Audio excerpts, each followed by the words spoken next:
não desmerecendo a oração do teu servo que já foi feita nessa noite, mas estamos aqui como humilde servo, pedindo a Ti a Tua orientação, que o Senhor toma a direção desse culto, que o Senhor possa assim estar repreendendo tudo aquilo que não provém de Ti, e que tudo aqui seja do Teu agrado. Abençoa cada um dos Seus servos, se faz presente. Aos que não tiveram como vir nessa noite, o Senhor assim conceda a bênção segundo a Tua vontade. Tome em Tuas mãos a vida de cada um de nós, em nome de Jesus. Amém. Provérbios capítulo 30 e o verso 5 que diz: toda a palavra de Deus é pura, ela é escudo para os que nele confia. Repetindo, toda a palavra de Deus é pura, é um escudo para os que nele confiam. Entende que muitas pessoas na atualidade estão tentando trazer a Bíblia para o seu bem-estar ou para o seu querer. Ou seja, muitas pessoas pensam que modelar a palavra de Deus ou alterar ela com a sua maneira de pensar pode fazer tal coisa para a melhoria da obra de Deus, para o crescimento, faz arranjo ou tenta arregimentar algo daqui, tirar para tentar agradar um ou outro. Mas a palavra de Deus, ela é pura. Nós somos pecadores impuros. Jamais tentamos tirar da palavra de Deus a sua autenticidade. De maneira nenhuma podemos fazer isso. E estamos vivendo dias difíceis, em que o homem está com medo de pregar a verdade como ela é.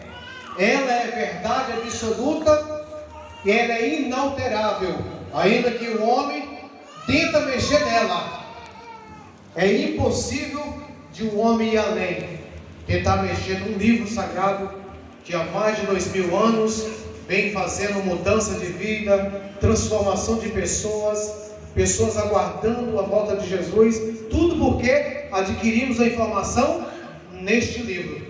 Seja a ponto de 2 Timóteo 3,16 dizer que toda a Escritura ela é divinamente inspirada, ela é proveitosa, ela é para nos corrigir, para nos redarguir e para nos preparar em toda boa obra. Por isso que ela é pura, sem alteração, sem tentar modelar ela.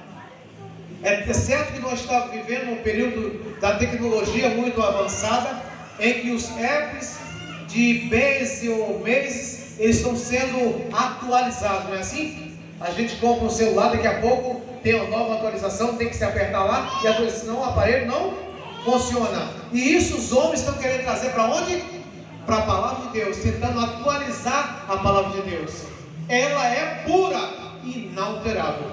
E no texto aqui que eu quero expressar, está em Timóteo, do capítulo 3, do verso 4, que diz, no 1 Timóteo 4, verso 1: ora, o Espírito afirma expressamente que nos últimos tempos, o qual estamos vivendo, alguns apostatarão da fé, obedecendo a espíritos enganadores e a doutrina de demônios. O Espírito expressamente diz, em outras versões, que alguns apostatarão da fé, dando-se ouvido a espíritos enganadores e a doutrina de demônios. E quantas pessoas estão surgindo aí como pregadores, como instrutores bíblicos, levando a mensagem da palavra de Deus, às vezes de porta em porta, no seu trabalho, mas da maneira que agrada a ele, tentando assim, para não aferir ou não ofender a amizade. Então tenta na palavra de Deus caçar algo para assim agradar aquele companheiro, por medo de perder a sua amizade. E a palavra de Deus não tem essa saída. Ela é sim, sim, não, não. O que passa disso é procedência maligna. Eu acredito na palavra de Deus como ela é. Não adianta o homem tentar dar uma mexidinha para tentar agradar alguém, que esse que mexe, ele passa em problema. Por isso está cheio de pessoas hoje afastando-se da palavra de Deus, da presença de Deus. Por quê? Porque está dando ouvido a espírito enganador e a costumes ou doutrinas de demônios. Por quê? Porque as pessoas estão deixando a palavra e a sua autenticidade de lado. As pessoas estão deixando os princípios bíblicos e agora se arregimentando a sua maneira. As pessoas estão estudando demais, como o Daniel falou, que nos últimos dias o conhecimento ele multiplicaria, e os homens estão buscando informação de todos os lados. A internet é o meio o qual o homem, se ele pensar em uma frase e falou, o pai Google lá já responde na hora. Está assim hoje. Uma criança hoje perigoso está falando, e você fala uma palavra errada, ele já te corrige. Por quê? Que tem um autocorretor aqui dentro da internet que pode, hoje, qualquer frase que eu falar, o diabo só nunca vai invadir, porque Deus não deu essa condição a ele, a nossa mente. Mas nós podemos dar vazão a ele, de acordo com a maneira que nós vivemos, a maneira que nós falamos, a maneira que nós andamos, a maneira que nós portamos perante as pessoas, como diz aqui no livro de Timóteo, que muitas pessoas escandalizam aí fora, e muitas pessoas estão de olho na gente, porque nós estamos diante de nós o quê? Uma nuvem de testemunhas, que fica observando nós o tempo todo. O homem crente, a mulher crente, não pensa ela, é ele que não está sendo visto, e está sim, senhor. Sim, senhor. Aonde passarmos, irmão Gilmar, onde vai, tem sempre alguém me olhando. Você está no lugar, alguém está te olhando, está sempre notando. Ué, não é crente? Está anotado. Você está numa praia, alguém está te olhando, aquele é crente. Está lá. Está sempre notado. Por quê? Porque eu e você não seremos inocentes perante Deus. O nosso dever como cristão, como luz que fomos chamados a este mundo, é demonstrar os frutos benéficos de Deus em nossas vidas, para que outras pessoas tenham interesse em conhecer o tal Deus o qual nós servimos. E está cheio de pessoas que ao invés de aproximar de nós para conhecer Jesus, está se afastando. Por quê? Por causa da doutrina de demônios e a instrução maligna que os homens estão tentando. Então nós tenhamos hoje muito cuidado com muitos homens hoje que, de acordo com algumas informações que ele adquire, ou o tempo que ele estuda, ele acha que pode alterar aqui a palavra de Deus, e tenta trazer algo para dentro da igreja que hoje pode, o que a Bíblia diz que não deve e não pode. Então devemos nós, todos, independente de A ou B, consultar esse livro o tempo todo, como diz 5,39 João, examinai as escrituras de Gênesis e Apocalipse, porque vós podeis ser nela a vida eterna, e são ela que de mim testifica. Exame é o quê? É o que é o exame? Você vai no médico e diz: eu estou com dor de cabeça. O médico passa um analgésico e você toma. Dias depois você volta, o doutor continua do mesmo, e passa outro analgésico e você não passa. O que ele vai fazer com você? Um exame. Marca um exame para você, para ver a possibilidade de um tratamento exato, para saber a causa do mal que você sente. Assim é a palavra de Deus. A palavra examinar é você começar a conhecer, extrair coisas ocultas que aqui está revelada a todos aqueles que querem conhecer a palavra de Deus. Porque Deuteronômio 29 diz que as coisas ocultas e secretas pertencem ao nosso Senhor, porém as reveladas pertencem a mim e aos nossos filhos. E as reveladas estão de Gênesis a Apocalipse. É só o homem buscar, é só o homem ler, é só o homem estudar e buscar que vai ter o conhecimento. Porque o Espírito Santo de Deus, a função dele é convencer o homem do juízo, do pecado e da morte. Mas para isso, o homem tem que aceitar a palavra de Deus como ela é. Se tentar mexer, alguém vai futucar ele. Eu sou um desses. Se o homem tentar alguma coisa fora da Bíblia, ele pode ser o que ele quiser. Ele pode ser a autoridade que ele quiser. Se estiver fora da Bíblia, eu não me calo perante ele. Por quê? Eu vou prestar conta de um Deus que é santo, zeloso e de boas obras. Deus nos chama para isso. E nesse mundo que estamos vivendo, Deus não quer homem frouxo. Deus não quer homem fraco. Deus quer o homem destemível, homem que pega mesmo no arado para fazer acontecer, porque os últimos dias será difícil e muitas pessoas não vão resistir. Por isso que o livro aqui de Timóteo diz que nos últimos dias muitos apostatarão da fé, vai abandonar os princípios bíblicos, aquilo que aprendeu de muitos anos. Tem pessoa que já tem 30, 40 anos de igreja e agora não quer saber mais de Deus, não quer saber mais da palavra de Deus. Ele encontrou nas mazelas da vida, nas doçuras desse mundo, alguma coisa que te traz atenção e com isso tem desviado da verdade. E isso é um perigo para muitas pessoas. Então o dever meu e seu é: examine as Escrituras. Examine as Escrituras. Busca nela.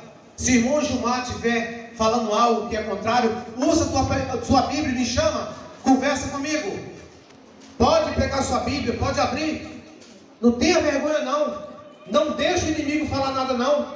Porque nós temos o Espírito Santo de Deus, o Espírito da verdade, que nos revela aquilo que está oculto e escondido. Assim como foi no passado, é o mesmo Deus, ontem, hoje e eternamente. Deus é o mesmo. Os crentes em Jesus Cristo têm que ser os mesmos. Tem que ter a mesma esperança. A esperança é essa o quê? Da salvação em Cristo Jesus. Mas para isso, devemos aceitar essas verdades implantadas em nosso coração. Por isso o texto bem diz: toda a palavra de Deus é pura. Pura para quem? Para os puros. Porque está cheio de pessoas que hoje está difícil você tentar reeducar ele dentro da palavra de Deus. Ele logo acha um jeitinho para tentar. Ninguém pode me julgar. A Bíblia diz: só Deus julga. Ele não leu a Bíblia não. Se ele tivesse lido a Bíblia, eu sabia que ele pode me julgar sim. Se o mundo pode me julgar, por que eu não posso julgar ele? Se eu errar e o glória ele fala de mim, por que eu não posso falar dele? Posso sim. Se o mundo é o nosso testemunho, anda errado para você ver. Se logo a informação não está por aí fora, fala mal, que é um tal do pregador, um tal do Gilmar aí, sai pregando, mas é safado. É assim. Por que não pode julgar? Pode sim. Pode sim. O mundo pode entrar em nossa vida sim. É só dar lugar. Por isso que a palavra pura tem que estar implantada no meu e no seu coração. Eu queria que alguém abrisse aí Deuteronômio 30, 19, por favor. Louvado seja Deus.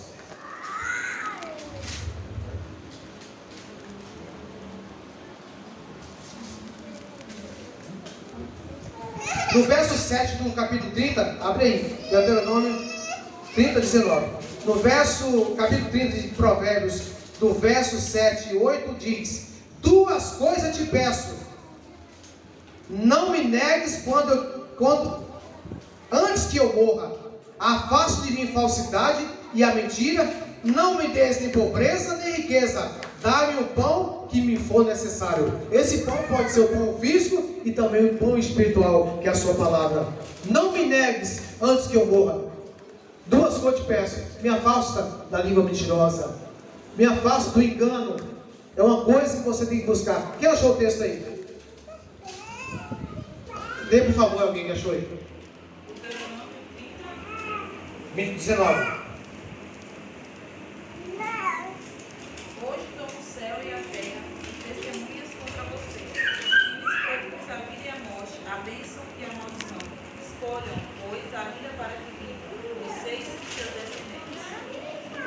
Viu?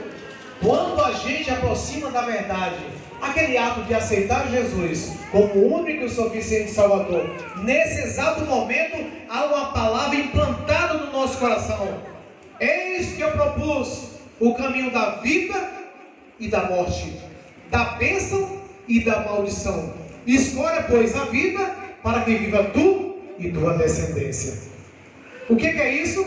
Quando a gente aceitamos essas verdades, nosso dever é transmitir essas verdades na maneira de falar, na maneira de andar, na maneira de pensar. Essas verdades devemos trazer para nosso lar, para nossa esposa, para o esposo, para nossos filhos, os filhos para os pais, e assim sucessivamente. Isso que é bênção e maldição, vida e morte. Mas escolher, pois, a vida para que viva tu e tua descendência. Está cheio de pessoas hoje. Eu conheço até pessoas de outras denominações que não perdem um culto. Eu observo. Eu sou um observador. E aí eu vejo, até na minha família eu vejo essa falha. A pessoa pega uma Bíblia, coloca no braço, certinho, vai para o culto, cultuar. Eita glória! O culto hoje foi bênção. Jesus esteve na casa, volta com aquela alegria. E aonde estão os filhos? Em casa, jogando um Free Fryzinho, né? Jogando Free Fryzinho, conectado aí no YouTube, pesquisando lá sei lá o que. Mas aquele pai, aquela mãe, o tempo todo está na igreja, fervoroso. Mas a sua cria está morta. Será essa pessoa que está fazendo coisa boa? Nem que eu trago arrastando, mas que os meus vêm. E tem vezes que eu não venho, eles vêm. Porque é assim que funciona. Ou do contrário, meu irmão, daqui a pouco as coisas estão feias. Se você não usar com autoridade, vai perder sim. Vai se perder, e os seus que Deus deu, vai se perder também. Não tem essa não. A única coisa que o homem de Deus tem é a autoridade que Deus te deu. Se Deus te deu, use ela. Se você não usar, o mundo vai usar contra você. Vai entender o teu filho, vai mostrar algo novo para ele conhecer aí, experimentar. E quando você perceber, já foi, já perdeu, já é tarde. E aí depois você vai orar, vai pedir oração e dizer: Deus, aonde foi que eu errei? Sabe onde você errou? Quando você deixou teu filho, tua filha, na vontade de casa, foi ele que tu errou. Quando você deixou tua filha o tempo todo presa dentro do quarto ali, fazendo sei lá o que, conectado, e você não corrigiu. Sabe quando você errou? Quando você deixou o namoradinho o tempo todo com a tua filha dentro de casa. Aí você errou. E amanhã é tarde demais. Essa autoridade Deus te deu. Por isso que a palavra da verdade, ela é pura. E ela tem que levar com seriedade. Tem que levar com seriedade. Chega de pãozinho e mel, como diz em Isaías. Manteiga e mel comerás. Manteiga e mel comerás, até que o tal possa discernir entre o bem e o mal. Quem é de nós aqui que não sabemos decidir entre o bem e o mal? Todos nós sabemos. Por isso que eu ensino até da minha pequenininha aqui, o Mateus, saber que ele é responsável sim pelo pecado dele. Certo dia eu tive que conversar com essa menina aqui, e eu passei a ser o juiz dela. Ela me contou algo para mim que foi pesado. Mas por que ela não conversou comigo? Da maneira que eu tenho criado ela. Ela sentiu que o pecado é perigoso. E eu falei: minha filha, Deus não tem tamanho não, para ser salvo não. É de 0 a 100 anos. Também para ser condenado é de 0 a 100 anos. Não tem esse negócio não. A alma que pecar, essa morre.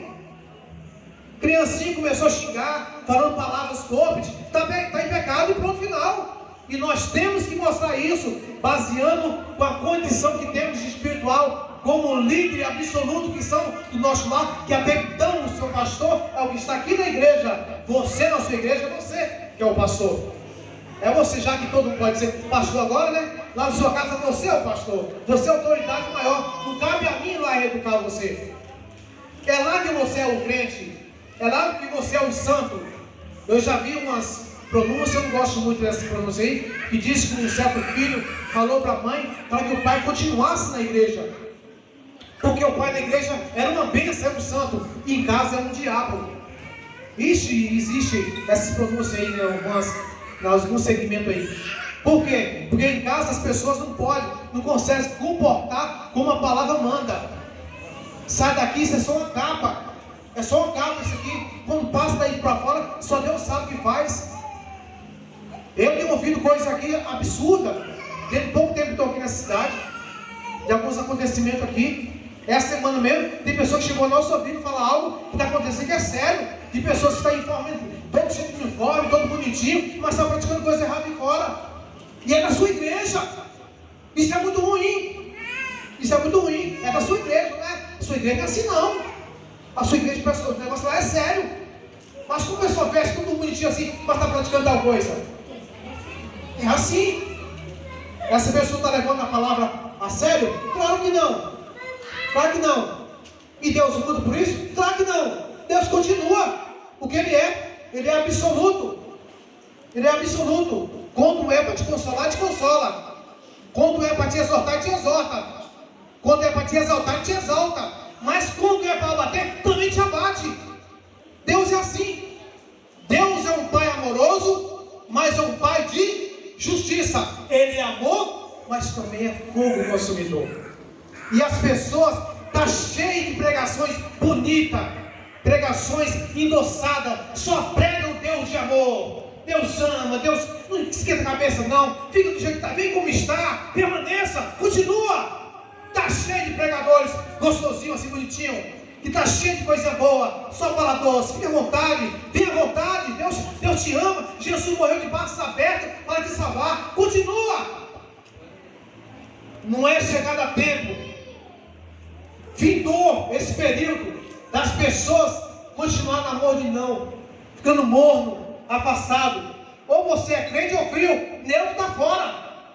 E está cheio de pessoas hoje tentando trazer o povo, oferecendo doçura. Pode vir, fica à vontade, é só você vir aqui, mergulha ali, está tudo certo. Acabou nada. Eu não compreendia. Eu fui batizado em 93 na Assembleia de Deus. Fui batizado e não compreendia o período que passei ruim nessa vida, não. Eu só fui compreender realmente o real valor do batismo quando eu fui examinar dentro da Escritura Sagrada. Falei, rapaz, estou condenado. Eu achei que estava absolvido do pecado porque eu tinha batizado na época passada. Depois fui descobrir o quanto é sério você chegar ali e dar um mergulho ali dentro. Ali você enterra os seus pecados e volta uma nova criatura, ou você se enterra para sempre. Porque quando o homem desce ali e vai escandalizar aí fora, ele está terrivelmente escarnecendo o nome de Jesus. Isso é perigoso. Porque em Hebreu diz, depois que o homem é regenerado pelo Santo e bom Espírito, e depois volta às práticas antigas, já não resta mais para ele remissão dos seus pecados. Isso é perigoso. O preço da nossa alma foi caríssimo. Chega a ponto de saber dizer que o preço da remissão da alma do homem é caríssimo, e ninguém pode o resgatar, só Jesus Cristo. E quando eu profano, através do batismo, só para um banho, e escandalizo o nome de Jesus de fora, eu estou perdendo de uma vez por toda a última oportunidade que o homem tem de ser salvo. Mas isso por quê? Porque as pessoas se esforçam até de fazer um estudo bíblico, dar um estudo bíblico à pessoa. As pessoas têm um prazer mesmo, trazer alguém para o batismo, é um prazer, mas o maior prazer é o que a Bíblia diz: vá, dê fruto, e que o vosso fruto, o quê? Permaneça. Vá, dê fruto, e que o vosso fruto permaneça. A vontade de Deus é que você dê fruto, mas que aquele fruto permaneça e dê bons frutos. Ou do contrário, é perda de tempo. Eu já dei vários estudos bíblicos para pessoas de outra religião. Eu sempre faço isso, independente de igreja. Sempre faço isso. Sempre prego, independente de igreja. Aonde eu vou, eu prego. Aonde eu estou, eu não tenho outro assunto. Pode alguém fazer um rastreio da minha vida aí. Aonde me veio parando para falar, todas as pessoas, aonde eu passei, eu só falo do assunto concernente à Bíblia. Não tem assunto de novela, não tem assunto de futebol, não tem assunto de praia, de nudez, não tem. Eu só falo o assunto da palavra de Deus, porque eu creio como ela é. E Jesus, quando voltar, você está achando que Jesus vai voltar com gracinha com alguém? A Bíblia diz que ele virá com vara de ferro. Ele ontem foi o quê? Um cordeiro, mudo, calado, morreu e sofreu por mim e por você. Quando ele sobe às mais altas alturas, como diz o Salmo 24, ele entrou agora e atua como nosso advogado, sumo sacerdote. O que o advogado faz? Advoga a minha e a sua causa, por causa do seu pecado, do meu pecado. Quando eu cometo pecado, ele tenta absorver o mesmo seu pecado, porque ele é agora um advogado absoluto e não perde uma causa. Assim, se o réu quiser perder, ele se perde. Mas Jesus jamais perde uma causa pelo pecador. Mas na volta dele, na volta de Jesus, esses dois títulos não vai haver mais. Cordeiro, advogado, não mais. Jesus virá como juiz. Jesus virá como juiz. E a obra do juiz é o quê? Julgar. Julgar. A obra do juiz é julgar. Seja qual for a obra, minha ou sua, bom ou ruim, será julgado. Tudo será explanado diante do olhar da humanidade. Os livros serão abertos. Abrir-se-ão os livros. E um deles é o livro da vida. Este livro da vida é o passaporte para mim e para você entrar no céu. É tão claro esse livro que se o livro, o seu nome e o meu não tiver escrito, não adianta você ter feito grandes obras aqui na terra. Não adianta você ter pregado muito. Não adianta você ter dado altos estudos bíblicos. Não adianta você ter ganhado altas almas. Se meu e o seu nome não tiver registrado no livro da vida do Cordeiro, jamais verão a alma. Porque ele virá como juiz. Hoje os homens negligenciam, regurgita. Você fala a palavra de Deus, eu vou na igreja se eu quiser, ninguém manda em mim não, eu mando minha vida. Olha aí se eu preciso de Deus. Você vê nas suas paredes os deuses dele, colados nas suas paredes, os seus diplomas, diplomacia formado em A e B. Não preciso de seu Deus, eu sou um homem formado, eu sou um homem que tem um dinheiro, eu sou rico. Para que eu quero seu Deus? Vocês continuam pobres. Mas quando Jesus voltar, o grande juiz que julgará as nações, muitos homens, como diz Apocalipse 6, lamentarão, os grandes, os pequenos, ricos e pobres, lamentarão na volta do Cordeiro, lamentarão tanto que eles pedirá, rocha, rochedos, caia sobre nós, porque nós resistimos à presença do Cordeiro. Por que eles vão clamar assim? Ele não vai resistir, porque o pecado será tão grave que ele saberá que o juízo virá julgar com retidão. Os homens saberão que tudo que ele fez foi contrário à vontade de Deus e todas as oportunidades foi cessada. Por quê? A porta da graça se fechou e ela está prestes a fechar. A porta da graça está prestes a fechar. E se o homem não se consertar, nós estamos perdidos. Louvado seja Deus.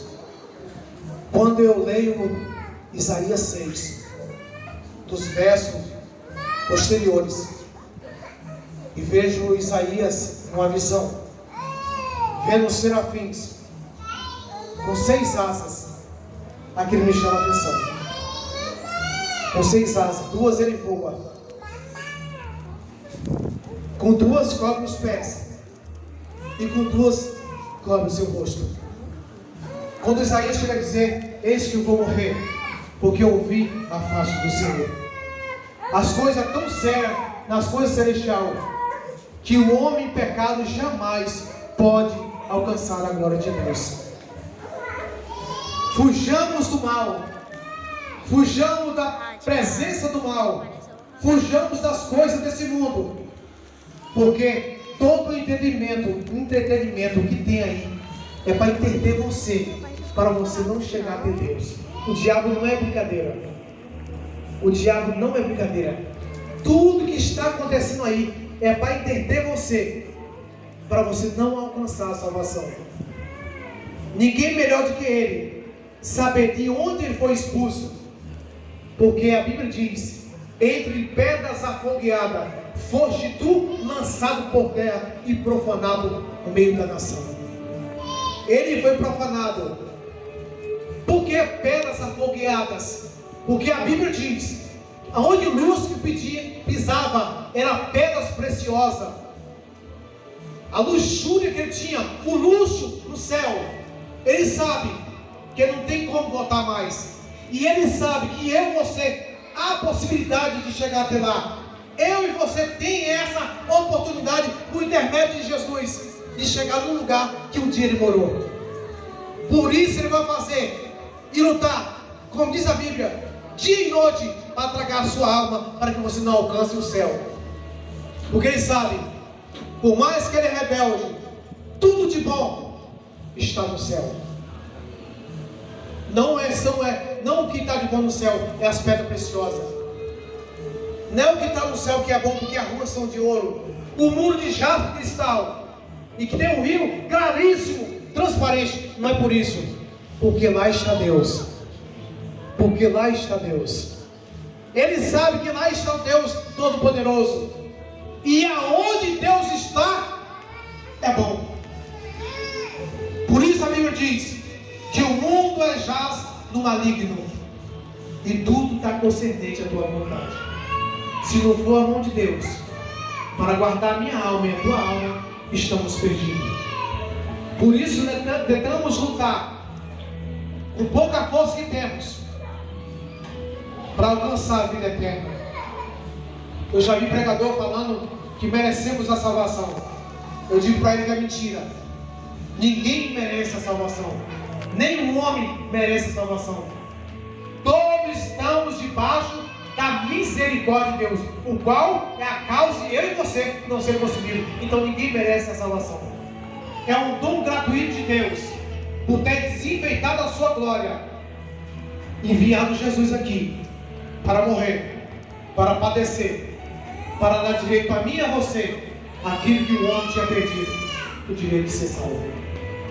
Depois que Adão e Eva pecou, todos nós herdamos o pecado. Todos nós, como diz Romanos, estamos destinados a perecer. Mas Jesus disse: aprenda de mim que sou manso e humilde de coração, então encontrarei descanso para vossas almas. Está cheio de homem e mulher com muitas indagações em seus corações e muitas inquietações que não conseguem. Por quê? Está desligado da verdade. E Jesus, ele é o quê? A videira verdadeira. Nós o quê? Os ramos. Estejamos grudados na videira verdadeira, que é Cristo. Porque fora dessa videira, eu e você, nós morremos. Fora da videira verdadeira, que é Jesus, morremos. Por isso lutamos para estar ligado na videira verdadeira, que é Jesus Cristo. O céu é lindo, o céu é maravilhoso, mas só vão entrar lá os lavados e remidos com o sangue de Jesus. Amém. O que tem boas obras e que dá bom testemunho, esses alcançarão a vida e o lar eterno. Louvado seja Deus. Que o Senhor Jesus e que o Espírito Santo de Deus possa falar melhor no meu e no seu coração. Aquilo que por intermédio de mim não pude transmitir ao seu coração, eu conheço um que tem habilidade de entrar entre juntas e medula óssea. Esse pode te visitar numa madrugada dessa e fazer você conhecer quem é Deus. Esse ser chama-se Espírito Santo da verdade, como diz João 17:17. Santifique-o na verdade, pois, amado seja Deus, a tua palavra é a verdade. Amém. Conhecendo ela, ela te liberta. Rejeitando ela, você se perde. Louvado seja Deus. A irmã Lara vai cantar um louvor.